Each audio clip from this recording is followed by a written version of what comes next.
আমার কাছে দূরে দেশে বিদেশে ছড়িয়ে থাকা সকল শ্রোতা বন্ধুকে অনেক অনেক স্বাগত জানাই audio story with Moumita YouTube চ্যানেলে। এই চ্যানেলে আজ আপনাদের পড়ে শোনাব গজেন্দ্র কুমার মিত্রের লেখা খুব সুন্দর একটি ছোট গল্প। গল্পের নাম গোপনীয়। গল্প শুরুর আগে আমার পুরনো কথাগুলি একবার সংক্ষেপে বলে নিচ্ছি। এই চ্যানেলে যারা আমার গল্প পাঠ শুনছেন তাদের কাছে অনুরোধ, যদি আমার পাঠ এবং পরিবেশনা আপনাদের ভালো লাগে একটি লাইক করবেন এবং যদি সম্ভব হয় গল্পটিকে আপনাদের প্রিয়জনের মধ্যে শেয়ার করে দেবেন এবং অবশ্যই চ্যানেলটি সাবস্ক্রাইব করে আমার সাথে থেকে নিয়মিত শুনতে থাকার অনুরোধ রাখি। আর কথা বাড়িয়ে সময় নষ্ট করব না, শুরু করছি আজকের গল্প গোপনীয়।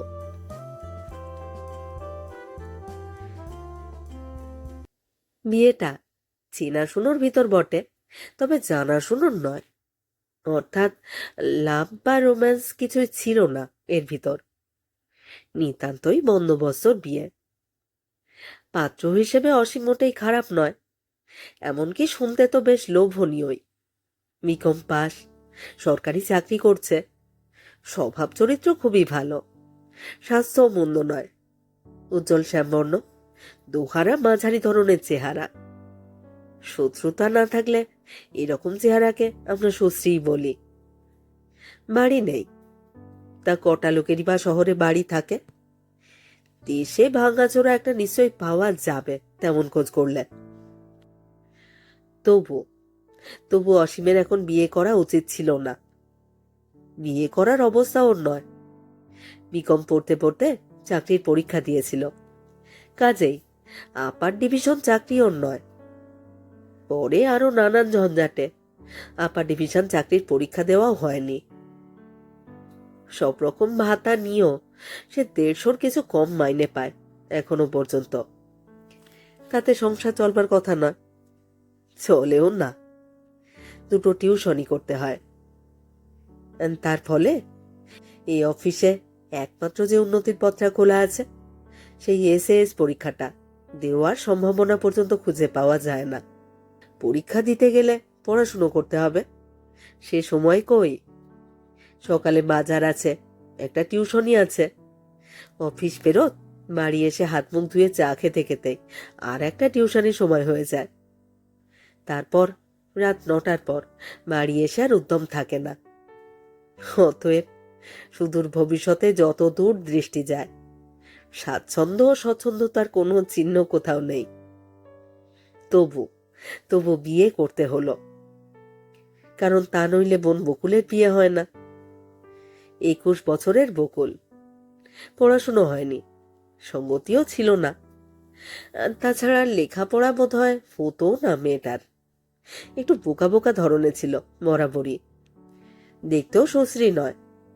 রংটা ফর্সা হলে চলনসই বলা চলতো, কিন্তু বিধাতা সেটুকু থেকেও ওকে বঞ্চিত করেছেন। যতই উজ্জ্বল শ্যামবর্ণ বলে চালাবার চেষ্টা করা হোক না কেন, বকুলের রং যে রীতিমতো ময়লাই, সেটা অস্বীকার করবার কোনো উপায় নেই। এই অবস্থায় আর যে পথ খোলা আছে বিবাহের, টাকা দেওয়া, সেটাও ওর আয়ত্তের বাইরে। বাবা মারা গেছেন অনেকদিন, তখনও সে মাইকম পড়ছে। 1,000 টাকার পলিসি বাকি আছে তখনও। সেই কটা টাকা আর মায়ের কখানা অলংকার, এই সম্বল করে চাকরি না পাওয়া পর্যন্ত কটা বছর চালাতে হয়েছে। তার ভেতর আবার কিছু গেছে বাবার অফিসের কোঅপারেটিভে দেনা শোধ করতে।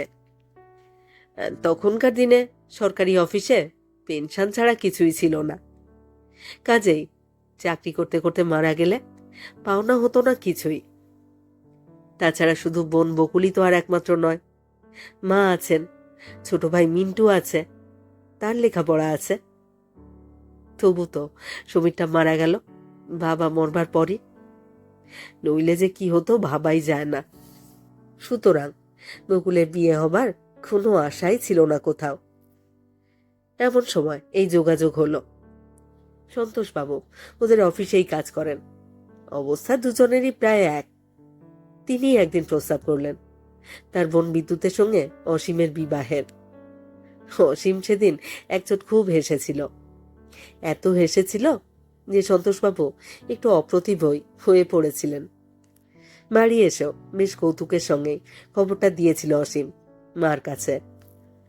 মা কিন্তু হাসেননি, তিনি এই প্রস্তাবটা করেন।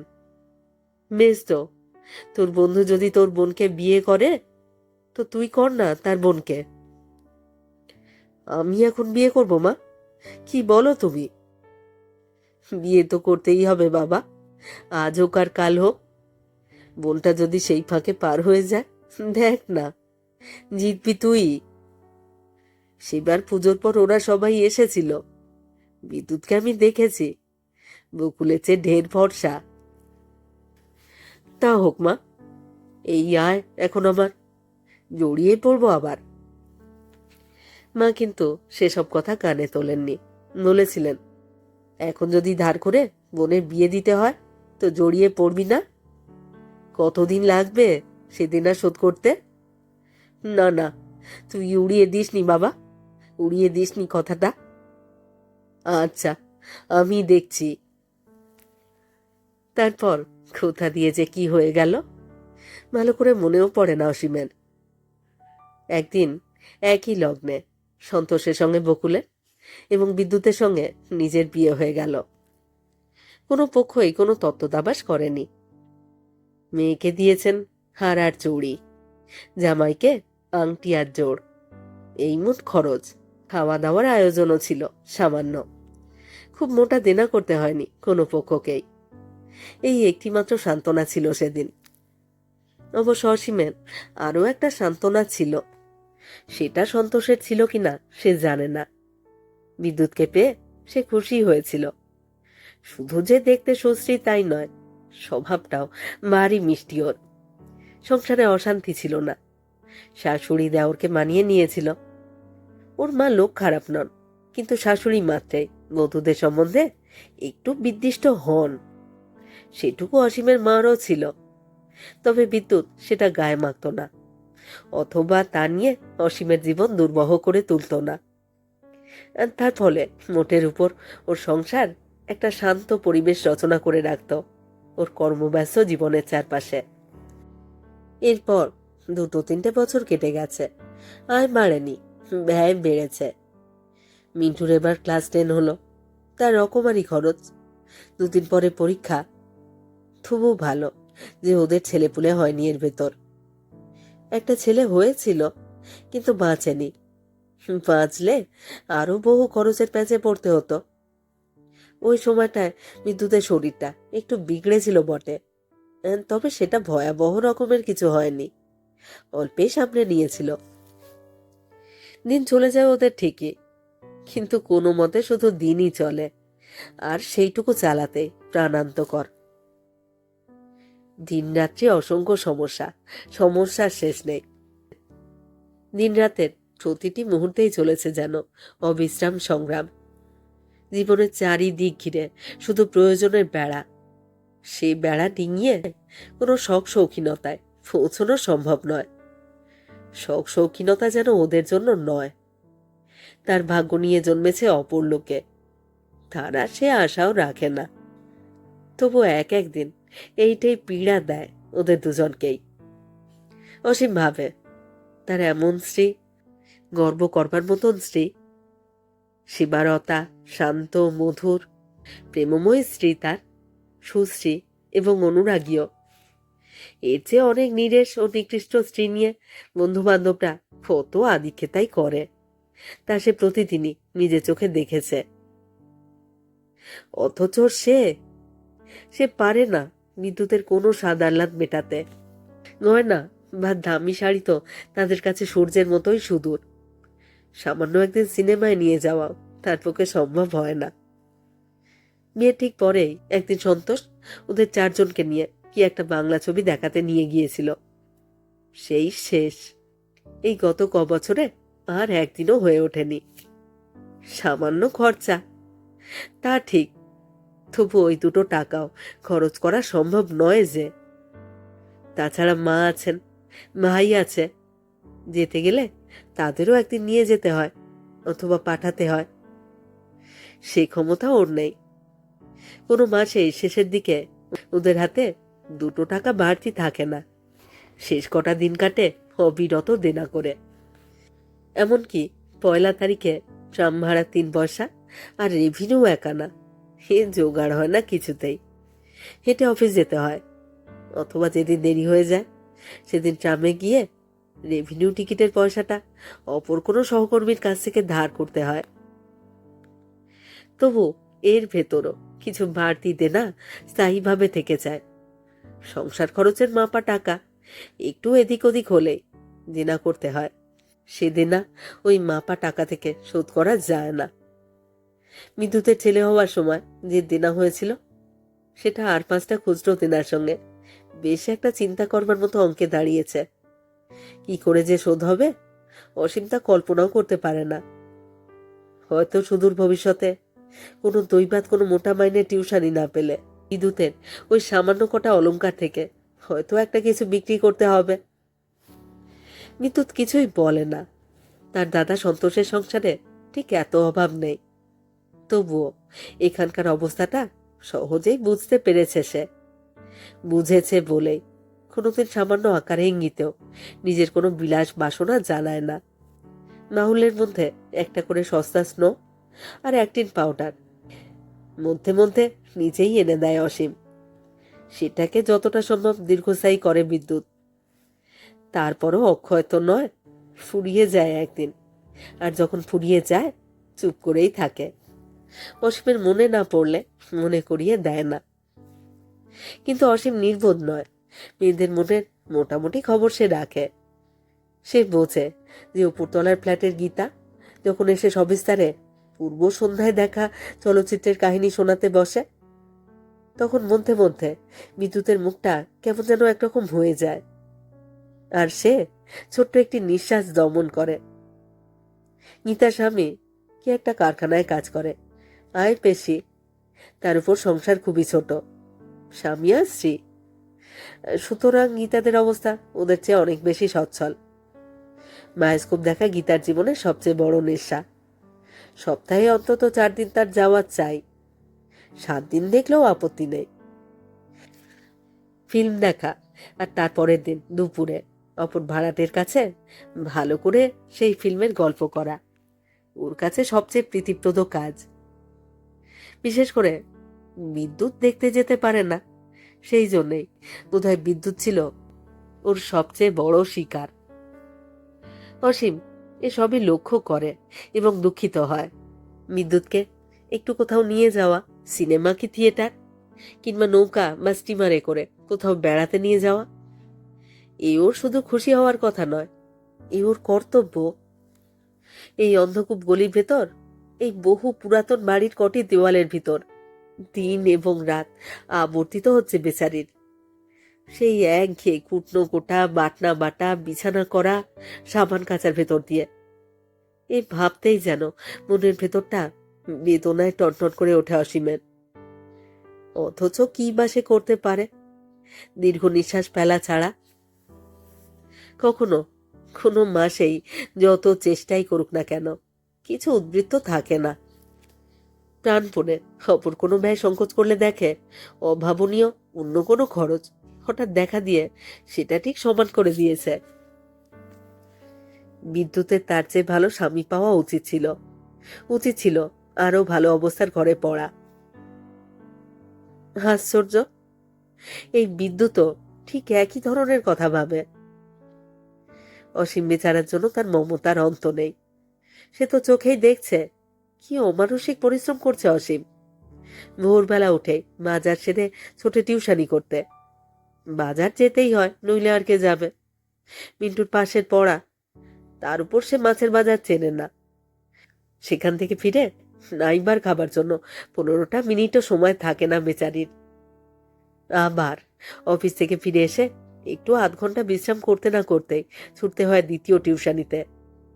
সাধারণ বিকম পাস, কলেজের ছেলে, ছাত্র পাওয়ার কোনো সম্ভাবনা নেই। জোটে যত স্কুলের ছেলে, খাটুনি বেশি, মাইনে কম। রাত্রে ফেরে একেবারে মরার মতো। ছুটির দিনগুলোতেও অবসর মেলে না। কারণ যা কিছু বাড়িতে কাজ সব তোলা থাকে এই দিনগুলোর জন্যে। বাস্তবিক ওর দিকে চাইল কষ্ট হয় বিদ্যুতের।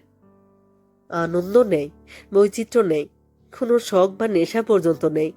নিরন্তর কাজের পাঁচিল তোলা কয়েদির জীবন। থিয়েটার, বায়োস্কোপের কথা তো ওঠেই না। বেচারির খেলার দিকে একটু ঝোঁক ছিল, তাও কোনোদিন দেখতে যেতে পারে না। ফুটবল ক্রিকেট সিজন এলে উপরতলার জীবনবাবুর কাছ থেকে খবরের কাগজটা চেয়ে এনে কোনো মতে চোখ বুলিয়ে তৃষ্ণা মেটায়।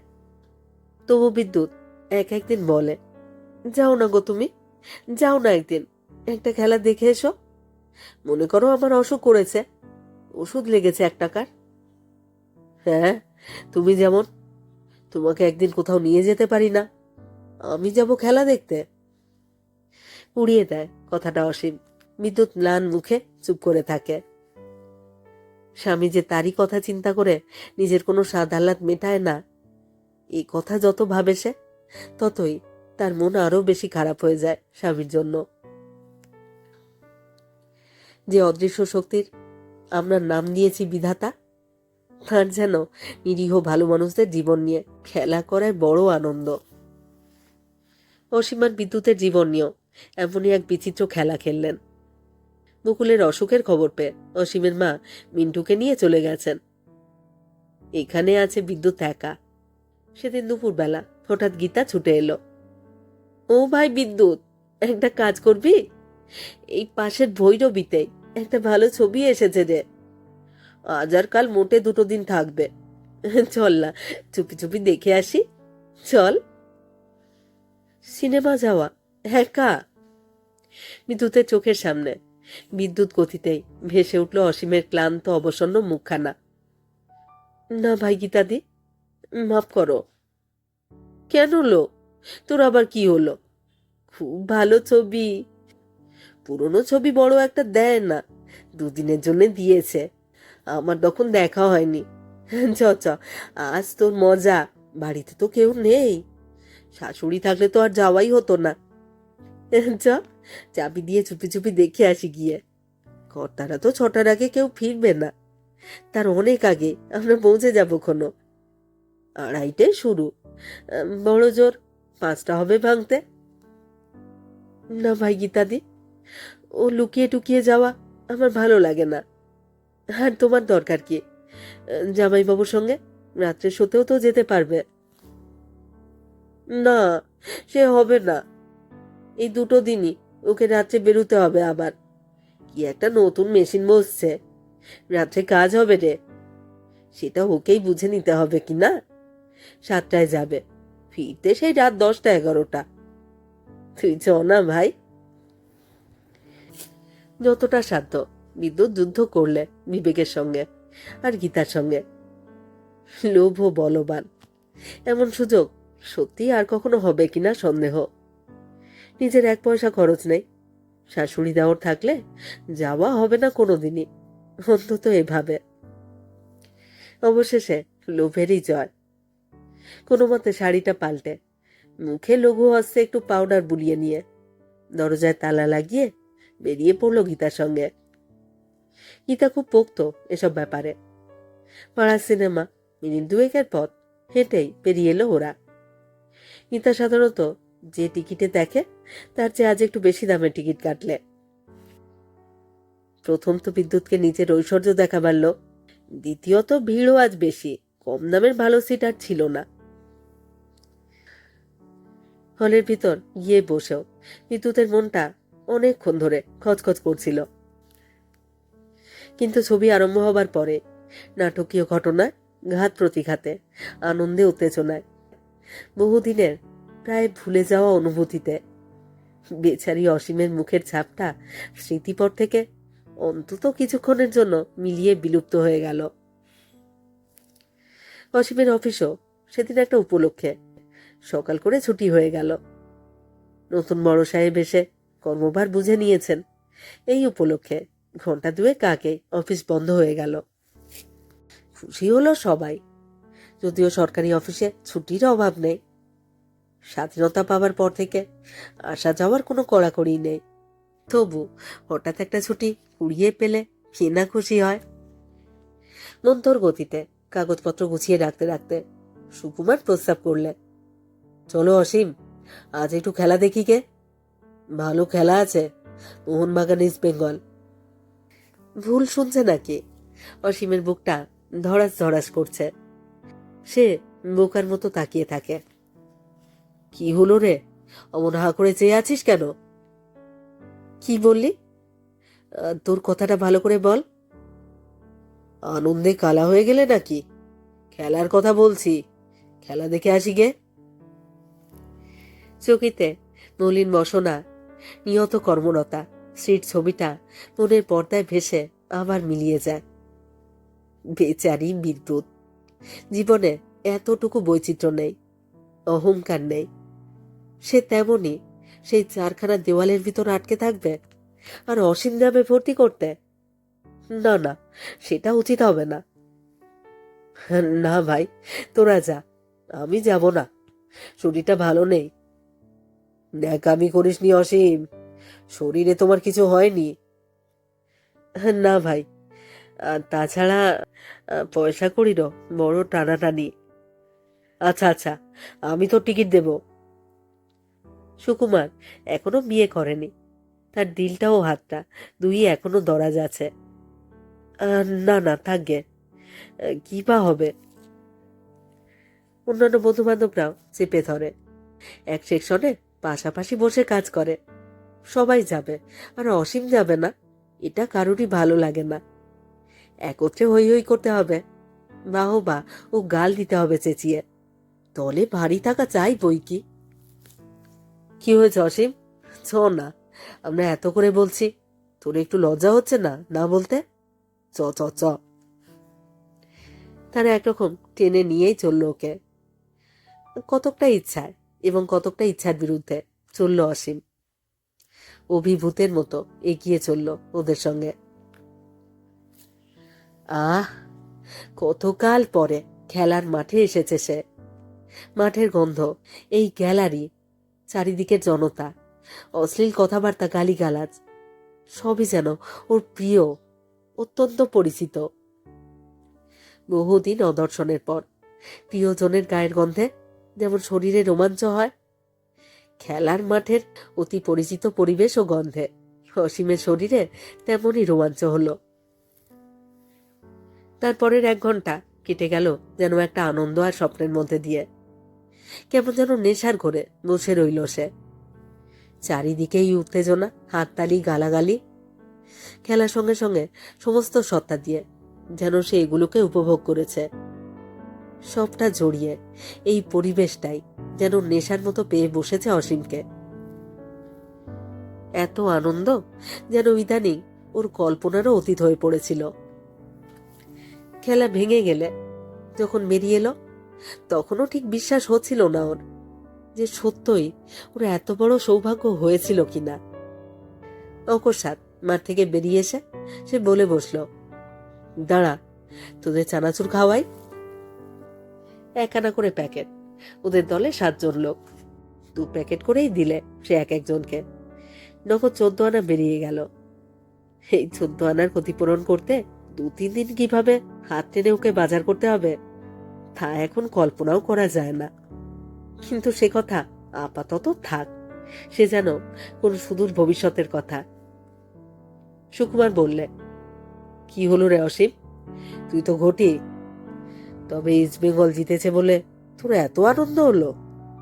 সংক্ষেপে অসীম শুধু উত্তর দিলে, সে তুই বুঝবি না।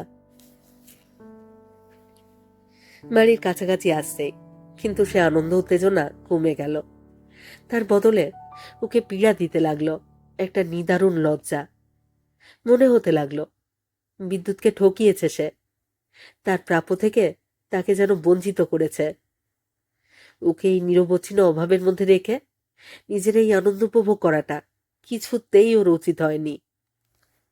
তাছাড়া তারপর এই অকারণ আর একটা টাকা খরচ। ঘরে ঢুকলো অসীম, কতকটা চোরের মতোই সসংকোচে। প্রতি মুহূর্তেই ভয় হতে লাগলো বিদ্যুৎ প্রশ্ন করবে, কি গো, এত দেরি যে? কারণ মাঠ থেকে বেরোতে আড্ডা দিয়ে চানাচুর খেতে ও হেঁটে আসতে বেশ একটু দেরি হয়ে গিয়েছে। কিন্তু বিদ্যুৎ কোনো প্রশ্নই করলে না। ওর যেন কেমন গম্ভীর ভাব। অসীমের মনে হলো যেন তাকে এড়িয়ে এড়িয়ে চলছে, চোখে যাতে চোখ না পড়ে এই জন্যে ইচ্ছে করে ঘাড় হেট করে আছে। একটু বিব্রতই হয়ে পড়ল অসীম। তবে কি তবে কি বিদ্যুৎ শুনেছে কারুর কাছে? অসীম যেন কেমন একটা দুর্বলতা অনুভব করে। অন্যদিন এর ঢের আগে খাবার তৈরি শুরু হয়ে যায়। উনুনে আজ পড়ে অনেক আগেই। আজ যেন অসীমের মনে হলো যে এই কিছু আগেই উনুন ধরেছে।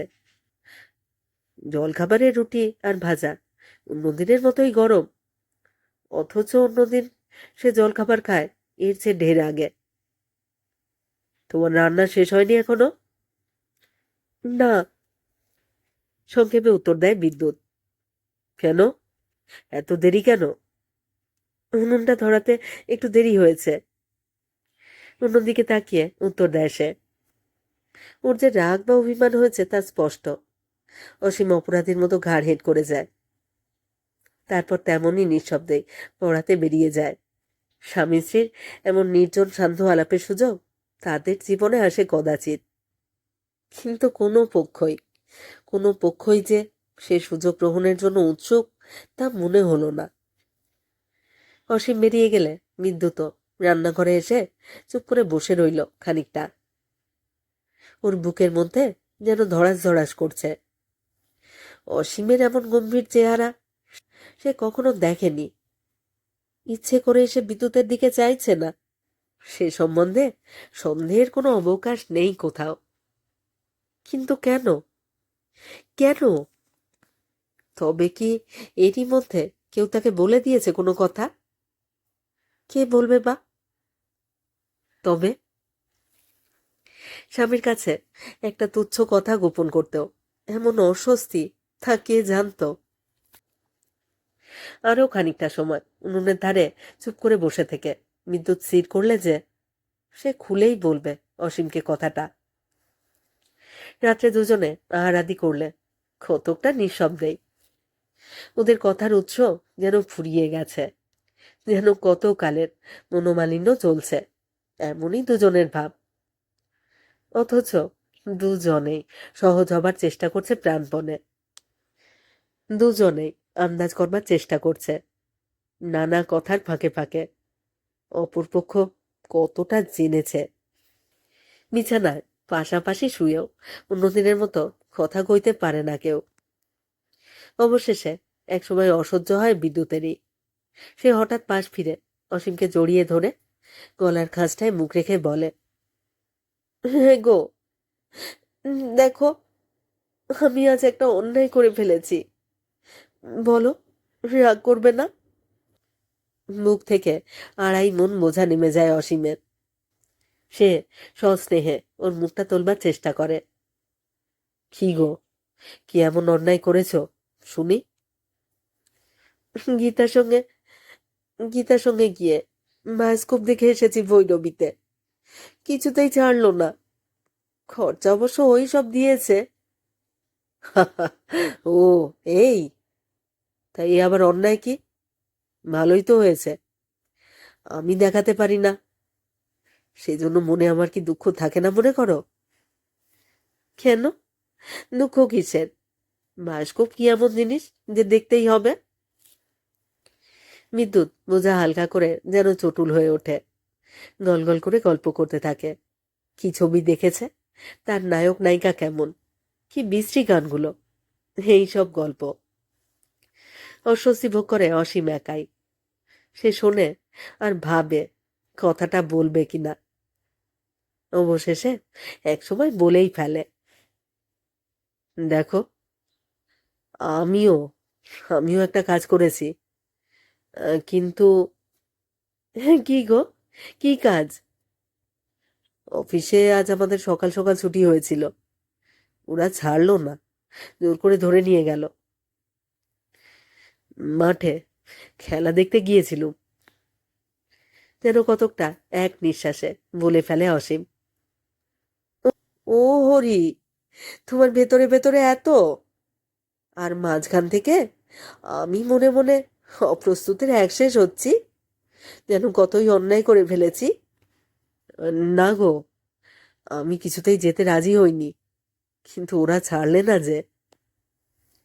হাস্য পরিহাসে দুজনেই দুজনকে অভিযুক্ত করে। দুজনেরই মনের বোঝা নেমেছে, দুজনেই নিশ্চিন্ত। কিন্তু একটু পরে যখন দুজনেই দুপাশ দিয়ে শুলো, তখন ওদের মনের গোপন কোণে দুজনেরই কেমন একটা অস্বস্তি বোধ হতে থাকে। দুজনেরই যেন মনে হয় তাকে ঠকানো হয়েছে, অপরপক্ষ ঠকিয়েছে তাকে। অপরের জন্য সে যে এতকাল মনে মনে দুঃখ বোধ করেছে, সেটাও যেন তারই একটা কারচুপি।